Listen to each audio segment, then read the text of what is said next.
On today's episode, we talk about morning practices, the importance of setting your day, some ways that you can do it, and some ways to forgive yourself if you get off track.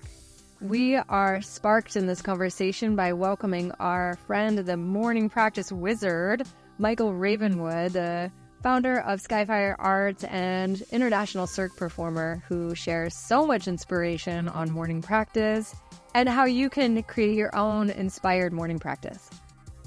Enjoy the episode. Welcome to Stay Sparked. We are here to share conversations aimed to light you up. I'm BETSY FINKLEHOO, the creator of the Power Affirmation Journal and Somatic Bodyworker. I am John Halcyon, the host of the Hug Nation morning broadcasts and author of Love More, Fear Less, Float More, Steer Less. And we are so excited to bring on a very special guest today, Michael Ravenwood, who is a dear friend, dear soul brother, my previous roommate, forever soul ally, here to share some inspiration. So welcome, Michael. So glad to have you here. Always starting off with gratitude. So what are you grateful for this morning, Michael? Honestly, this very moment to be able to share my mission and experience and my message and to hear your reflections and to be enriched by them and to learn from them and hopefully to make some really positive impact on the people that are listening. Beautiful. How about you, Halcyon? What are you grateful for today? I am appreciating the cooling off of the days and being so grateful that I've had so many chances to jump in the ocean this summer, more than I have in many, many, many years. And so I'm really grateful for the proximity of the ocean and the many times I've been able to jump in this year. Yes, so good. I will share my gratitude is for this morning. The sun was out, and the last many days there's been this overcast. And so right when I woke up, I saw clear skies and something came over me and was like, get up, go outside. And I went for an early morning sunrise walk, and it was absolutely stunning. My whole morning was just filled with so much joy and beauty. And now I'm just so grateful that I got up early. So that's my gratitude, and it actually is kind of relevant to our conversation today. So we are going to share a conversation with Michael, the three of us, about morning practice. Because personally, I got a chance to live with Michael Ravenwood for 7 years, and he was such a role model for me and continues to be for discipline and morning practice. And so we're going to get to dive into some conversations around that because it's a very important and sometimes challenging experience of how we start our day.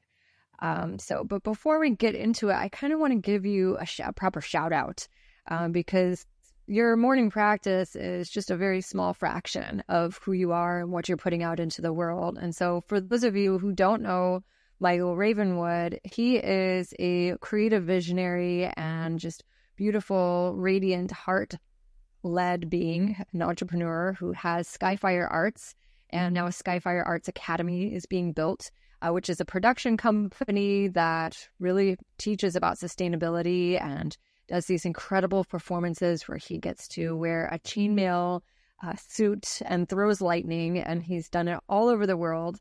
And now he is getting to teach some beautiful practices around sustainability and building culture. He's also an event producer, so I've gotten to go to some of his amazing events, and I know you've got one coming up pretty soon next season, Ignite, which is a really amazing festival for flow artists, which Michael is indeed. A flow artist, teacher, guide. I've learned personally how to fire dance. Michael was my teacher, my activator, my muse for fire dancing. And so very multifaceted being that you are, Michael. So glad to have you on this show, this episode, because we've had so many conversations, very inspiring kitchen conversations and conversations at parties and gatherings. And it's such a joy to finally get a chance to record one of our inspiring conversations with the intention to hopefully inspire some other people out there that will be listening to this. So a little love shout out for you, Michael. Thank you so much, Bet. Yeah. So, Halcyon, do you want to get us started in this conversation around morning practice with maybe a question or maybe your own personal process with your own morning practice? Well, I'd love to start maybe with a little bit farther back or higher up, and because to me, so much of morning practices have to do with discipline and setting setting your an agenda for your day or whatever it is. And I would love to just hear from you, Michael, kind of your thoughts or philosophies around discipline and around kind of choosing how you're going to make decisions. Sure, thank you. So I'll start by saying that I am inherently not a terribly disciplined person. I'm not like a person for whom discipline came naturally. I had to work very hard for a long time to craft those behaviors into my life. And it's because I'm just naturally very spontaneous. And every gift we have is also, potentially a flaw or a weakness, meaning that, because in one situation I can go with the flow and let go of things and allow new things to evolve, it's an advantage to me and those that, that I'm with in some circumstances, and then others, it's not. And so it is the dance of life to find out where our gifts are serving and where those same gifts are just a quality or characteristic that we have that might turn into something that holds us back. So, one of the perspectives that I'll share is that I didn't start out with it. It's something that I had to work for, put effort into. I want to avoid saying like that it was difficult, because difficulty is really only in the mind. Things can require effort. They can be physically painful even. But for them to be difficult, we have to look at them that way. And so that mindset, for example, is very much how I think I have, to people who look at me from outside, like a lot of discipline is I just look at things a certain way. So it isn't as hard for me. And then, I'll also say that, Kung Fu was a practice that really helped me a lot, just martial arts in general, develop discipline. And so I'm very fortunate to have really amazing teachers that supported me in that. Thank you for saying that. I love hearing that discipline was not always there for you and that you built it, because that is definitely something that I have struggled with.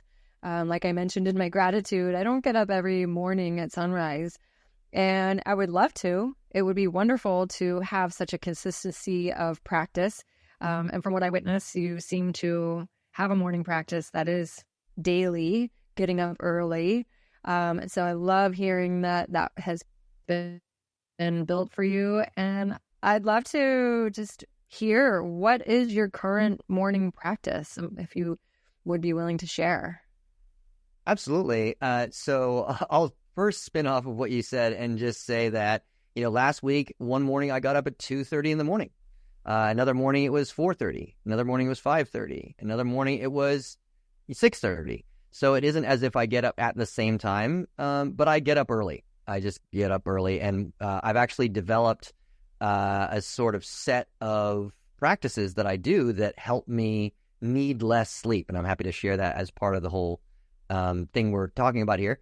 But in terms of just laying out what the daily practices I'm doing every single day at this point, I'll use the mantras that I've used to teach my son. So Rema Dredri, Affatoti, and Po Breva Meta. So Rema Dredri is, rehearse,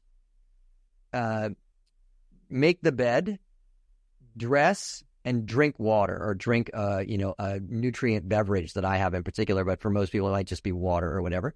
So rehearse is, I've learned from Dr. Joe Dispenza and from Vishen Lakhiani that right when you're getting up and right when you're going to sleep, your brainwave patterns are moving from the delta stage of sleep through theta into alpha and then beta, the waking state of consciousness, and then back down into delta as you go to bed at night.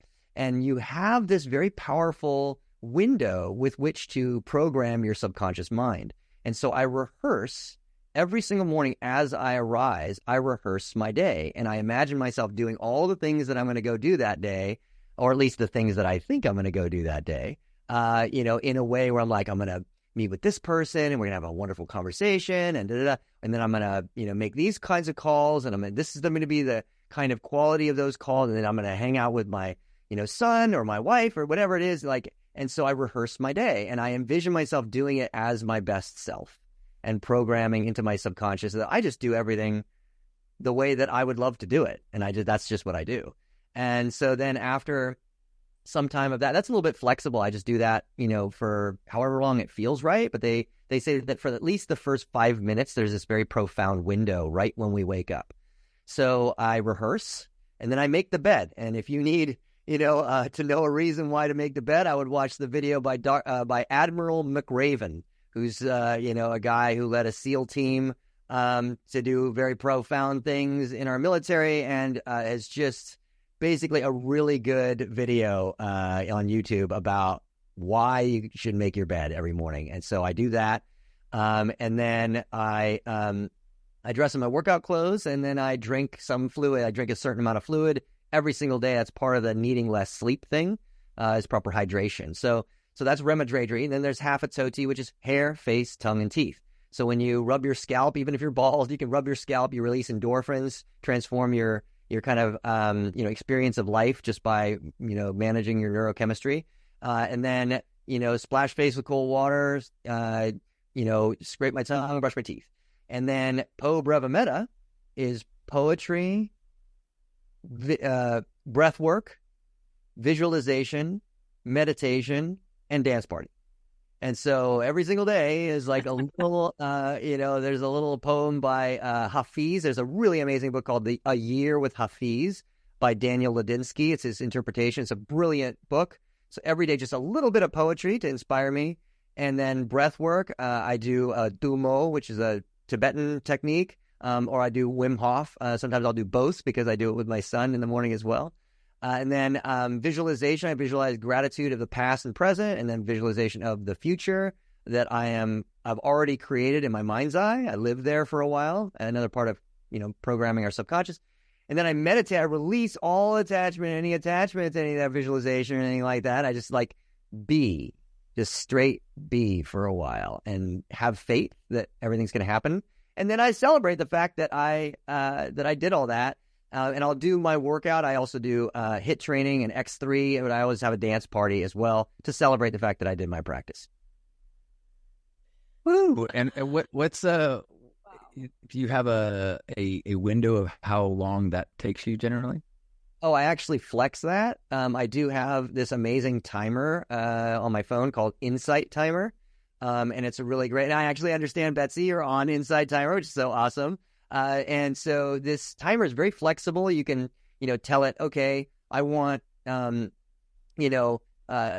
3-minute period at the beginning and then 2 5-minute periods after that. Or I want, 24 periods that do, that are there's this long or that long. And I do my HIIT training that way. For example, even using a meditation app, I do like workouts because for 45 seconds, you just do push-ups as hard as you can. And then you rest for 15 seconds. And then you do your squats as hard as you can. 15 seconds, then you rest. So 45 seconds, then you rest. So, that flexes really, but maybe half an hour to an hour every morning. From rehearsal to dance party? Yeah. Okay.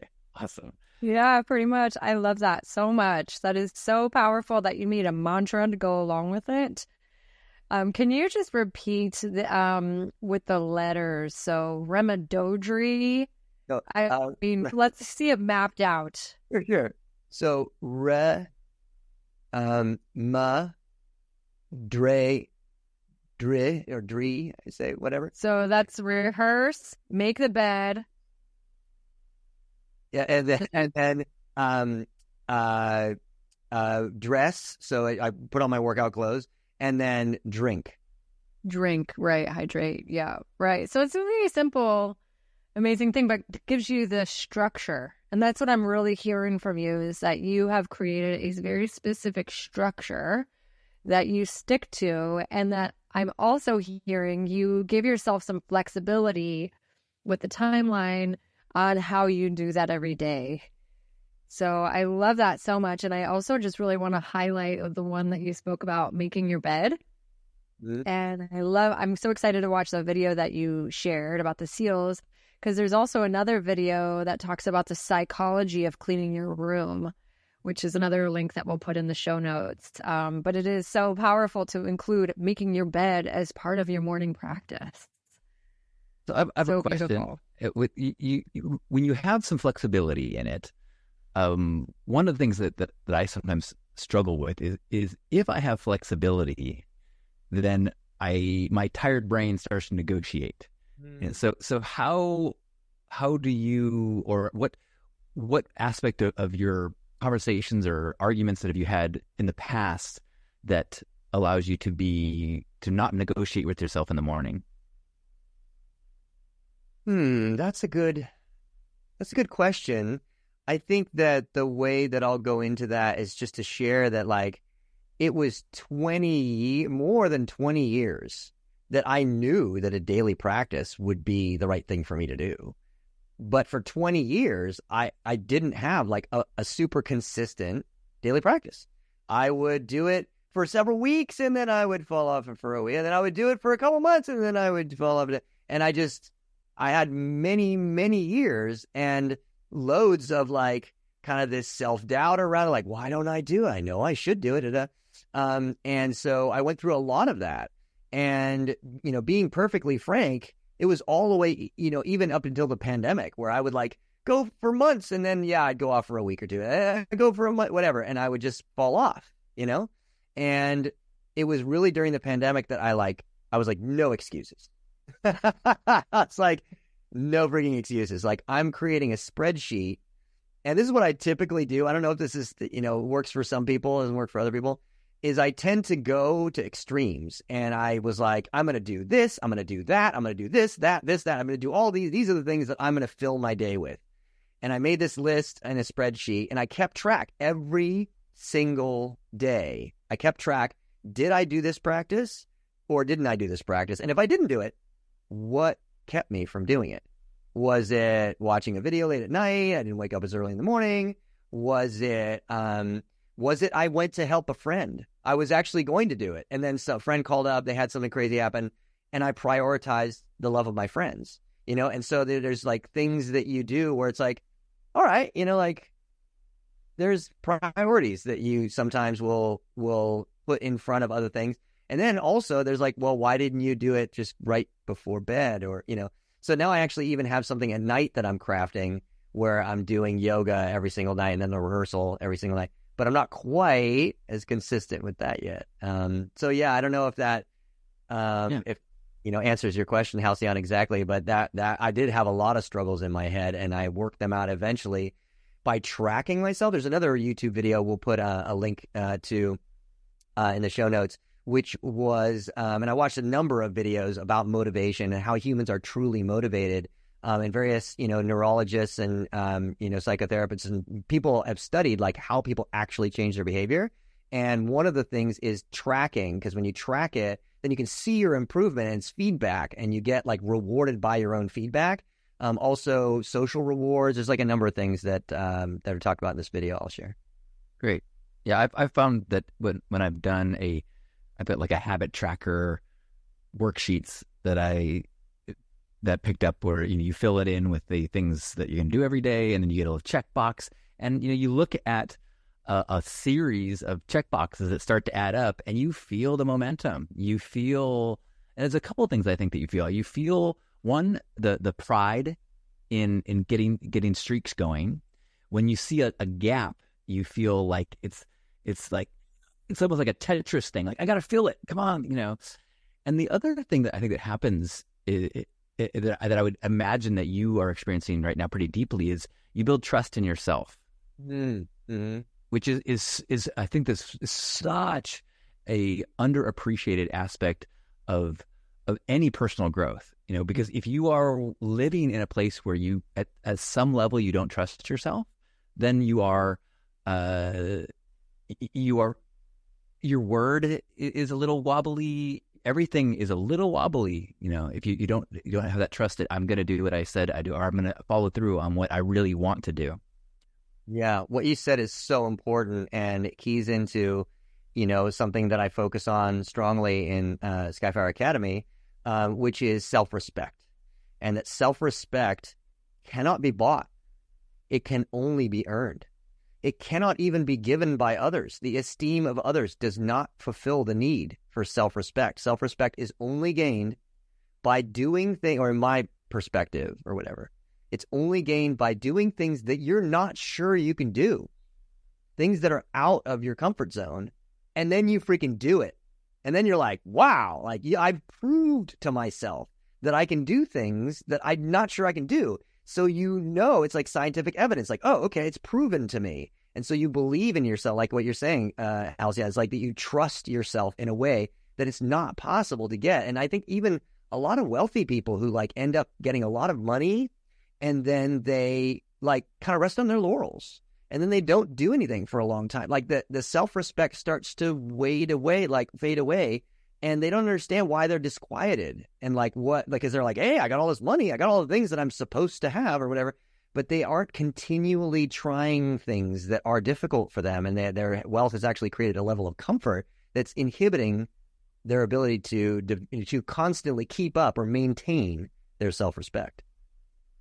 Yeah, that's the comfort versus growth is one of those ongoing awarenesses that is part of my chapter right now. Like for a long time, I was overvaluing comfort, and as you say, when you are not stretching, when you're not growing, when you're not reminding yourself of your capabilities by achieving things or overcoming things, there's something starts to kind of wither inside of you.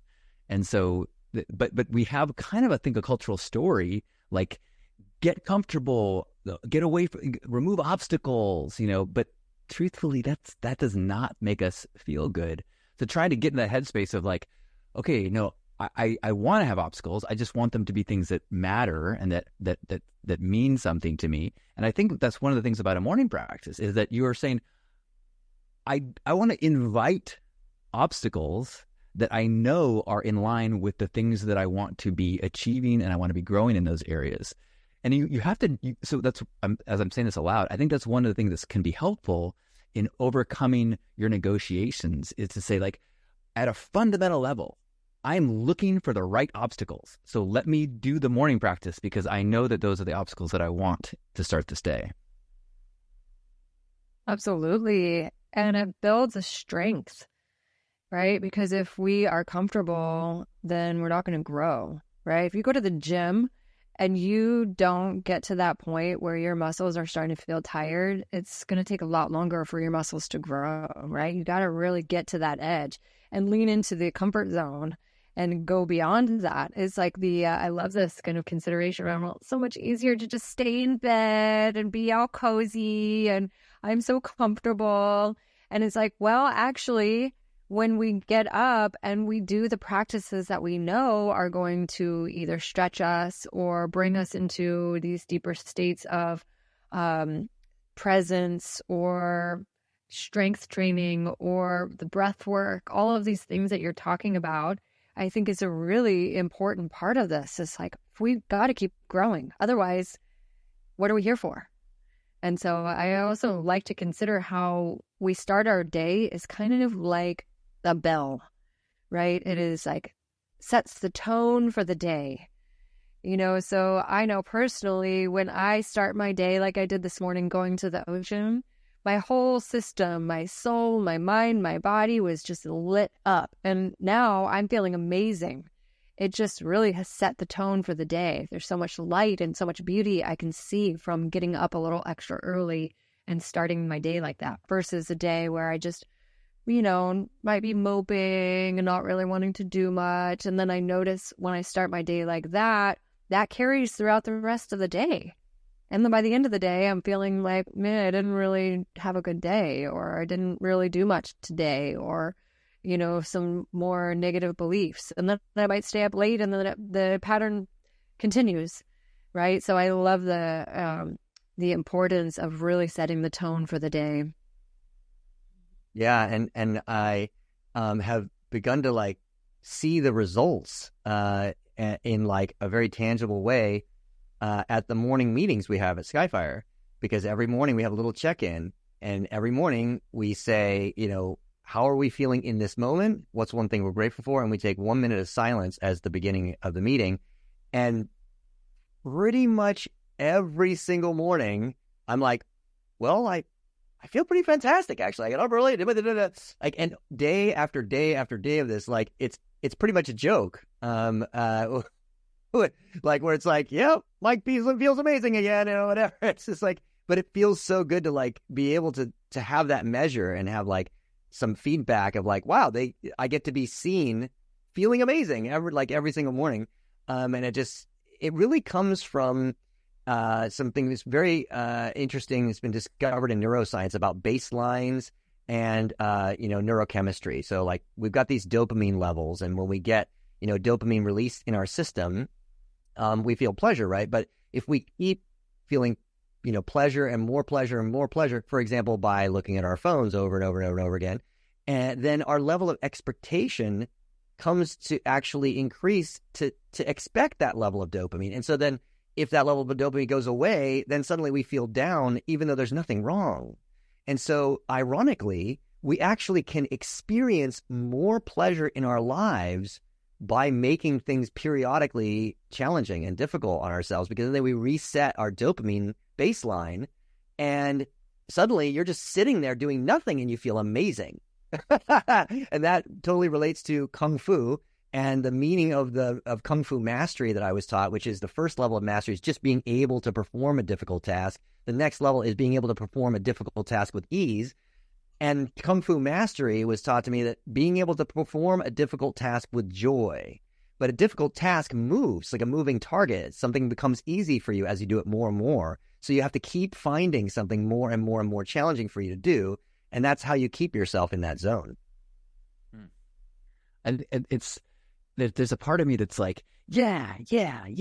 And then there's another part of me that knows how hard it can be until you have the patterns going, until you have the practices going. Like my morning this morning, I did not start my day early with a beach experience or tongue scraping visualizations. I had a pretty slow morning this morning, and so there's another part of my brain that wants to kind of beat myself up. And that, especially as we're hearing this conversation, like I'm hearing this going like, oh, really? A morning practice would be good for me? Like, I know it. I didn't do it. So now I'm like, you idiot, And so I think that there's a part of this, if you're listening to this and you're sharing any of my headspace of like, part of this is just like reminding yourself the way the mind works, and remind yourself that it's totally normal to be resistant. It's totally normal to have cycles. And then also like, and remember how good it can feel when you get these things going. When you get those patterns going, it's so helpful. One of the things that I've sometimes helped is knowing how the brain works, and knowing how, we get these grooves with behaviors that the second time you do anything is easier than the first, so that knowing the first morning that you do your practices is a gift to tomorrow you, because it's going to be a little bit easier tomorrow. And it's going to be a little bit easier the day after that. So when you feel that massive obstacle of starting, and I'm saying this as someone who has done this in the past and needs to do it again now, it's like, okay, it's going to be hard today, but you're going to be thankful tomorrow. And then the day after that, you're even more thankful. And then in a few weeks, you're going to be in a morning meeting going, I feel great. Yes, absolutely. And then you can also give yourself grace as well. If there's some days where you might not do the thing, right? Or I'm sure, Michael, if you're human, there's maybe some days where you miss a few of those letters, and it's like, wow, okay, as long as we do at least one of the things, I think then we can start to be kinder to ourselves. One of the things that's sparking for me to share right now is a little hack that I've tricked myself into in the morning, because my tendency, and I think a lot of people unfortunately reach for their phone, is one of the first things, right? And we know that's not necessarily the healthiest habit. But if it's right there, you want to check the time, you want to get your day going, you start to look at messages or whatever it is you're going to look at. So my little hack is I started to put my affirmation cards where my phone would normally be. And so right when I wake up and I go to maybe reach for the phone to look for the time or whatever it is, oh, there's my affirmation cards. And then I pull a card and I read the affirmation, which I think for me, my alternative to the rehearsing thing that you do is affirming. And so I start thinking an affirmation and repeating an affirmation and remind myself of these positive thoughts before I get into the checking of the messages or like getting that blue light into my eyes. I love that. That's a good idea of like putting positive things or the thing that you know you want in the way to the thing that the weaker version of you is going to go for, you know, like that's awesome. Hey, Michael, I had a question for you. So Betsy was just saying, like, if you miss a few things, do you have any practices or things that you think about if you do miss a few things, or if you get off for a few days? Is there a trick or something that to get back into it that helps you, or to not miss it? Is it like do you have some sort of absolute? Is that not a thing where sometimes you miss something? Oh, definitely. I have mornings where like I meditate for much longer periods of time. I don't do like the hours long meditation. I have done like a Vipassana where I did 10 hours a day for 10 days straight. And that was amazing. And I recommend that, by the way, to every living human who has not already done it at least once. It's a very powerful experience. And it's free. Vipassana training, you can go there. They feed you, they house you, they teach you to meditate for free. So plugging Vipassana training. But, you know, I just, you know, I'll meditate much longer if I get up at 2:30 in the morning than I do if I, you know, get up at 6:30 or whatever. And the thing that I really feel like is, you know, a primary anchor, a thing that helped me get the flywheel going, because I really resonate when you were saying, you know, Halcyon, like the first one is the hardest, and then the next one is a little bit easier, and then eventually you're just running down the road. You know, you got inertia, and there's such power in inertia. And to get yourself started, really anchoring in your why. Like, who are the people that you are going to serve by being the best version of yourself? Like, you love them, and you know that you would be able to like help them yet more if you did your morning practice, because it's been proven by scientific studies and thousands of years of human experience, like that these things work. So getting, some people love a vision board. They'll put like the pictures of their favorite people on it, and the pictures of the house maybe they one day want to buy. And then some people actually end up buying exactly that house. So vision boards are freaking magic in many cases. It's super interesting how that all works. So anchoring in your why however you can. And we are motivated from two ends primarily, fear and love. So you could say, pain, things we want to avoid, and things we desire. So obviously, like, it's much better to be inspired by those things, or to be motivated by those things that are inspiring, because then you feel drawn, you feel like energized, rather than you're kind of like stressed running away from something. But fear can also actually be a very strong motivator. So if you want to put like on your vision board, like even midline or something below it is like the things you really don't want, and you actually move yourself like, okay, that's what's going to happen on the other side of not doing morning practice every day. Like, I'm going to go more and more into that, and then look up and like feel like, and also neuroscience has validated something I learned in Qigong, which is if you look below your line of sight, you kind of lower your energy. If you look above your line of sight, you can raise your energy just by the position of your eyes. So that's a very interesting, thing to leverage as well. Ooh, let's all look up right now. Yeah, Ooh, let's look up. Good. That does feel good. Just look up, and you can raise your energy. I love that. So powerful. Well, I have a question. Because I think, Halcyon, you are sparking something in me that I want to, just really touch on, recognizing that not everyone has cultivated such deep discipline, and not everyone has done the Vipassana or maybe any meditation. And so I'm curious about, especially because of, this knowing that you've got here, you've built this. if there's something that you could say to yourself 20 years ago about building a morning practice, that being someone that might be listening that is aspiring to have a morning practice, but is just very far from the deep discipline that you have cultivated, what would you want to say to yourself back then, or someone that's early on the stages of building the morning practice?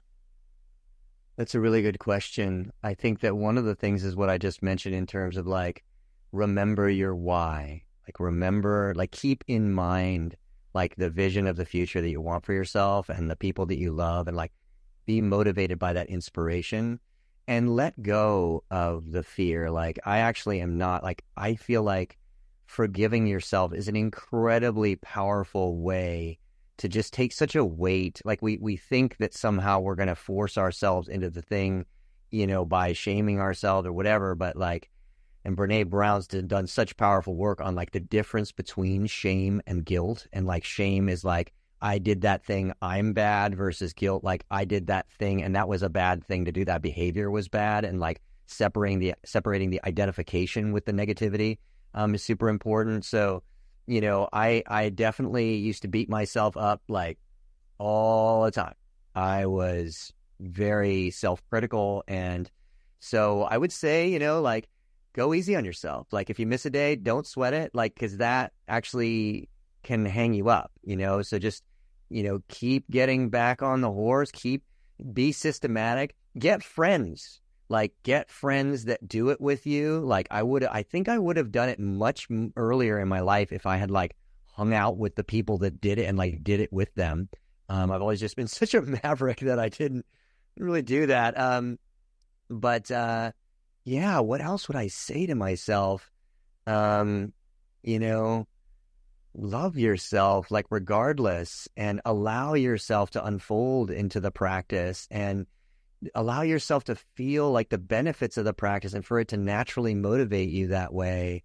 And, like I said, hang out with the people that understand the value of it and that treat you with kindness and respect. And, I guess some of the things.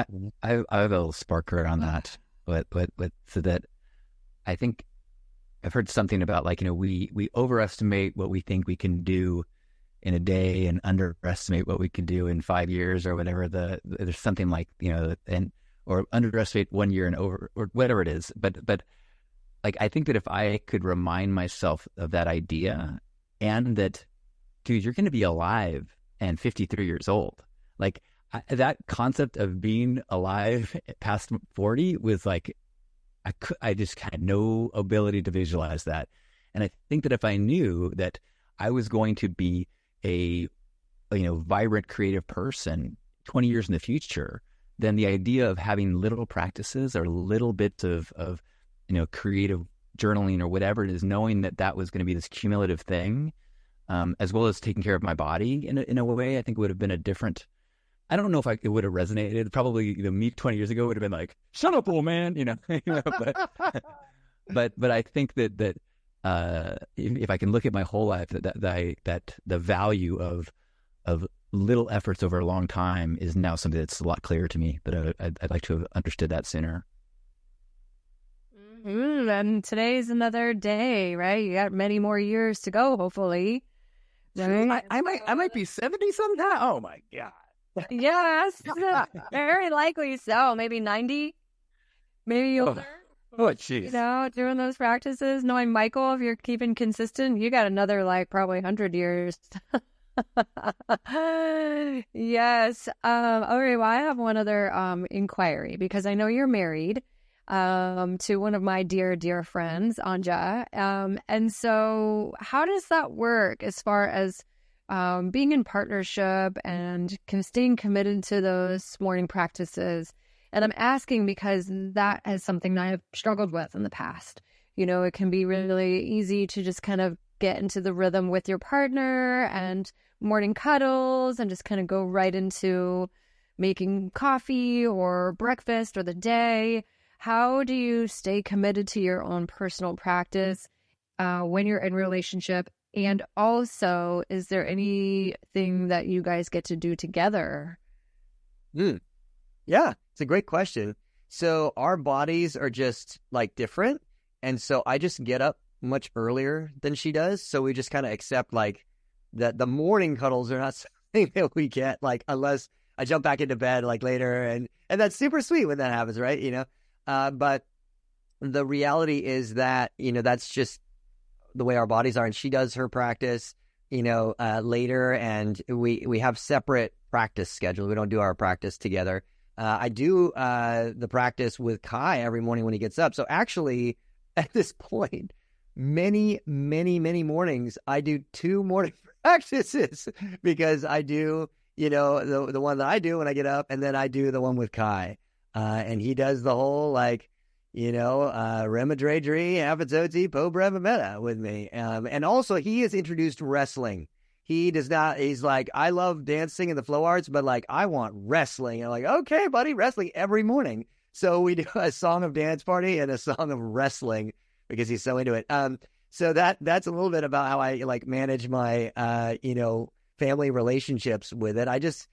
I am such a better anchor for the family vibe when I get up early and I do my practice. Like, I am like the pillar of centeredness and all of that. Like, because, any parent who has to get kids to school in the morning knows that there are mornings that are better than other mornings. And so, if I can get up early and be there for them in that way where I'm totally centered, things always go much better. I noticed that the worst mornings are always when I have a very brief morning practice, or if I'm sick, whatever, don't get to do.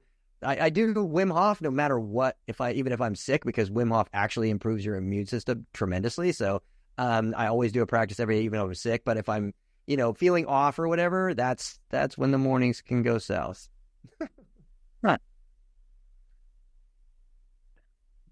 How does the you are a entrepreneur, and you are setting your own schedules and priorities of the ways that you spend your days. How does your morning practice affect your entrepreneurship? I think that it supports it tremendously, in the sense that I'm always in a more focused and clear place when I come to my work. It also helps. Sometimes I get, like, when I wake up at 2:30 in the morning, I get an hour or two of work done, several hours of work done before my family even gets up. So that really obviously helps with more productivity. And I can't say I really always do it before I hit my desk. So, rarely I will like have weird things happen in the morning, and then I'll have to do my workout like around lunchtime or things like that, right before I actually eat lunch or something. And I only eat a smoothie for lunch at this point, because reduced calorie intake is part of what, has you need less sleep. I think that it really helps tremendously on the whole. I keep getting stuck on this mention of your morning of 2:30, because I was under the impression that was evening, and so I know, 2:30, right? That's the end of a day. Actually, no, I actually have woken up at midnight before. Like, I went at 7, and I woke up at midnight, and I was like, and it wasn't like I woke up like, I woke up like, bing, like my eyes are bright-eyed, bushy, freaking tailed, midnight. And I thought, there's no way. I was like, there's no way. Actually, no, I was like, this is impossible or whatever. And so I rolled around for half an hour, and then I was like, no, I'm freaking up. So I got up, and I did my whole day, and all the way to like 8, 9 at night that night. And I was fine. So this is, 2:30 in the morning is when I got up one day last week. And I just woke up and was like, bing. I'm like, oh, okay, I'm up.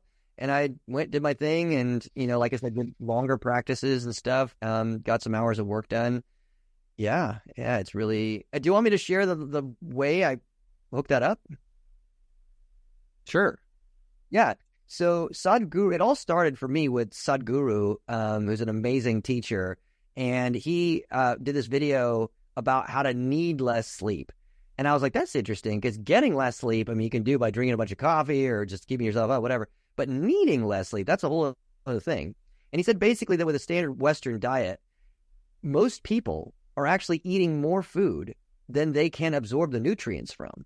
So then let's say you're only able to absorb the nutrients from 70% of the food you're putting in your mouth, and that's 30% of the food you're actually having to process without actually getting any benefit from it. And so that means that you're wasting your energy. And then there's the fact that lots of the food that we eat these days does not have the same nutrient count as it did even 20, 30 years ago or whatever.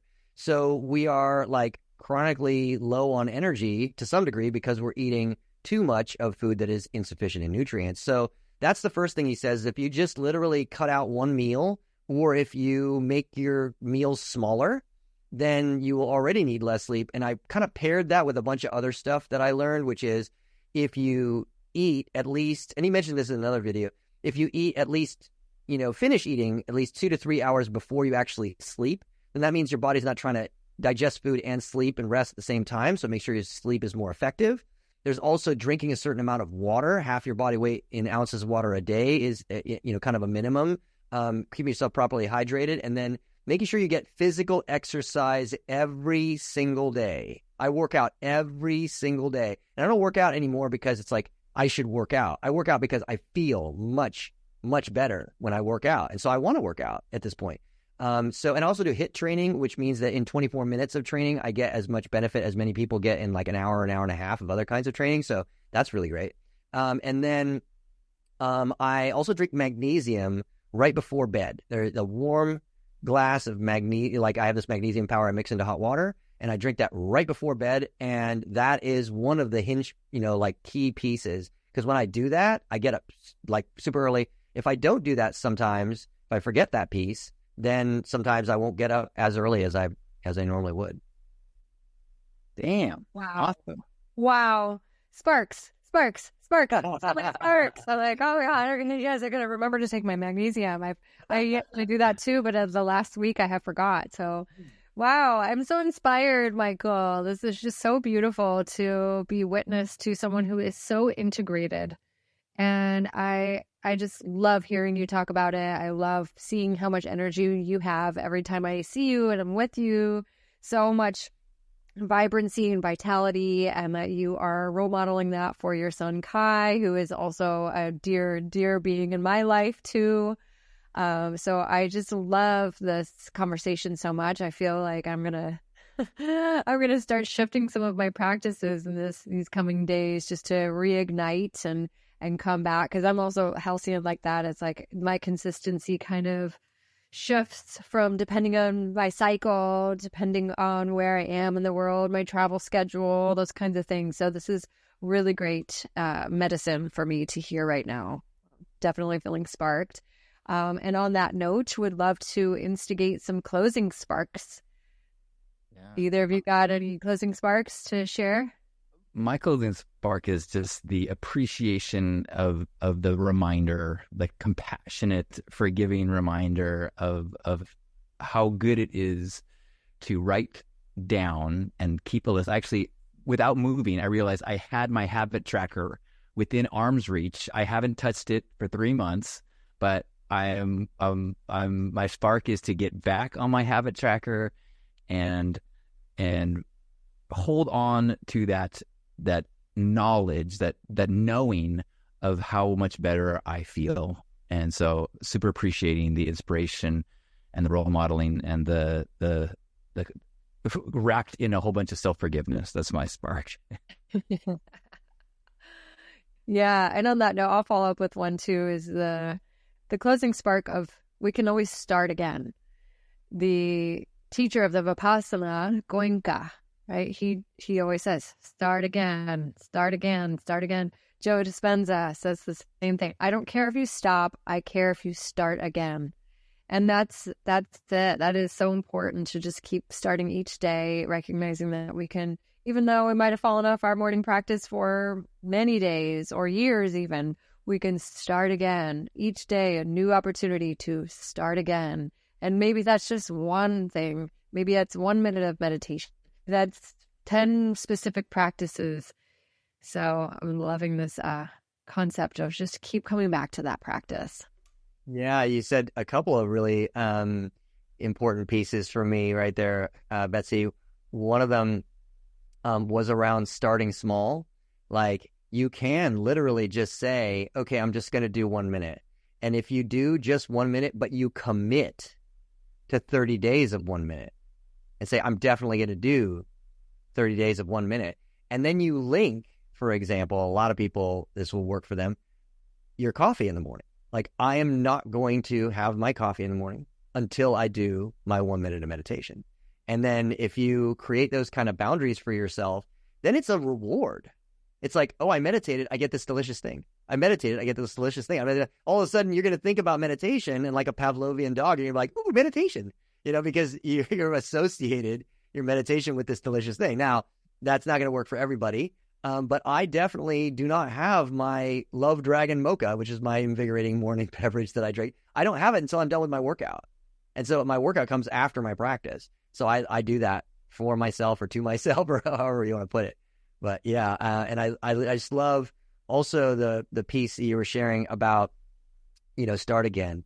That is like such a beautiful, like, it doesn't matter how many times you fall off the horse. It matters that you get back on, because as long as you keep getting back on, eventually, like Halcyon was saying, it gets easier. It just keeps getting easier. And even getting back on the horse gets easier, not just the thing itself, but the getting back on the horse, because, I think it's an illusion to think of the fact that think that we're ever going to be what we imagine to be perfect. So the real trick of life is being happy on the path, being happy wherever you are on the path. If you can just completely accept yourself and your situation exactly as it is, you lose all resistance or friction to what's going on, and your energy can flow most freely and clearly through you.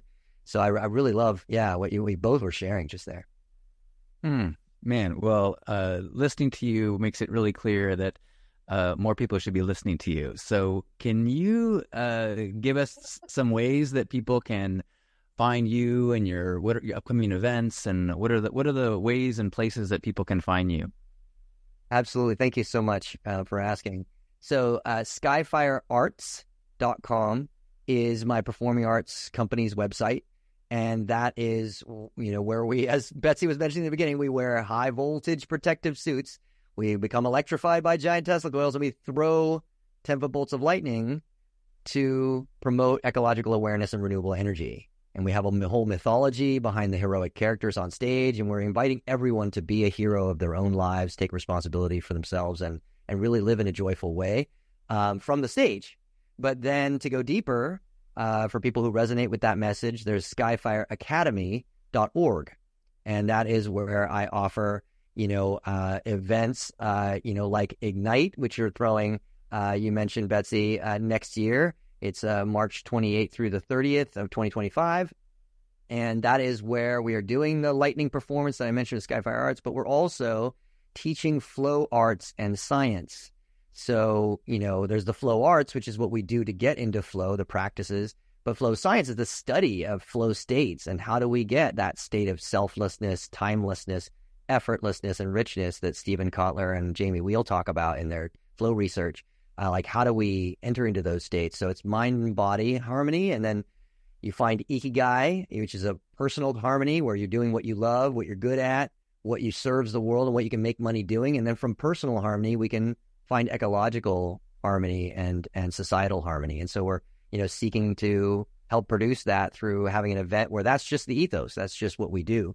Skyfirearts.com and skyfireacademy.org are the two portals. And I've also started a nonprofit, so I'll just throw that in there. Stormlightdreamfoundation.org is something I started with my friends Nick Heiming and Michelle Levon. And it is a nonprofit to support artists that are working on, promoting ecological awareness and personal empowerment. So those are the portals through which people can, connect with me, and I might serve them. Amazing. Beautiful. Thank you so much, Michael. And Betsy, how can we find you? Well, you can find me also on the web portal, as you call it. PowerAffirmation.com is where you can find the products that I've made that support integration of personal growth and development. The journal basically helps you to get into a better relationship with yourself and reprogram limiting beliefs. And then a variety of other tools for cultivating affirmations.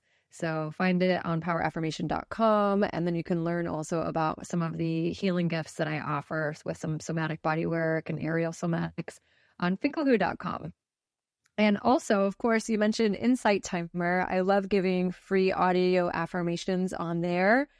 So feel free to find me and follow me on Insight Timer, which is basically a platform for what Michael shared as a really amazing timer that you can customize for whatever morning practice you're going to do.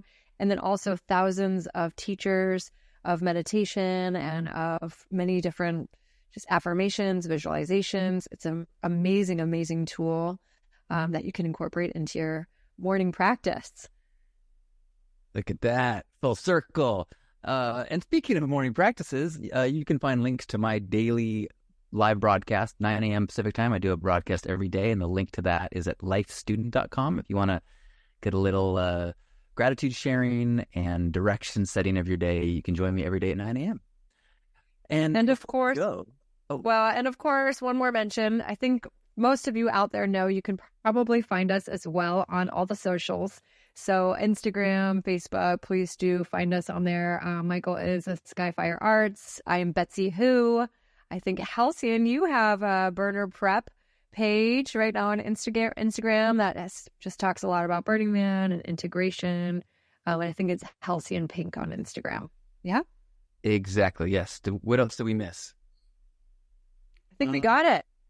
Yeah, I think we do. Yeah, I'm just, it's on, TikTok, Instagram, LinkedIn, YouTube, and Facebook. I think it's all Skyfire Arts or Michael Ravenwood. Beautiful. These days, you can find us anywhere, right? It's amazing. Yeah, I feel like stay connected. Like if you can't find me, you're not looking. So Exactly. I know. On my voicemail message, if anyone knows my personal phone number, it basically says, you can leave me a voicemail, send me a text, send me a voice memo, send me a WhatsApp, send me a messenger, send me an Instagram message, send me a letter in the mail. There's so many ways to reach out. So please do. And in the spirit of our Stay Sparked flow, I'd love to close us out with an affirmation. beautiful. Yes. So wherever you are, you're welcome to close your eyes if that feels good to you and take a nice deep breath. This is one of my favorites. Every day in every way, I am committing to my practices. Every day in every way, I am committing to my practices. Every day in every way, I'm committing to the practices that serve my life. I am committing to the practices that serve my life. Every day is a new opportunity to start again. Every day is a new opportunity to start again. I am patient. I am committed. I am consistent. I love myself, and I love you. Thank you all for listening. Thank you, Michael, for joining us today. Thank you, John Halcyon, for being such a spark of inspiration. I love you guys. Much love. Stay sparked, everyone. Find us on Instagram at Stay Sparked and leave us a 5-star review on Apple Podcasts. Thanks so much for helping us spread these sparks.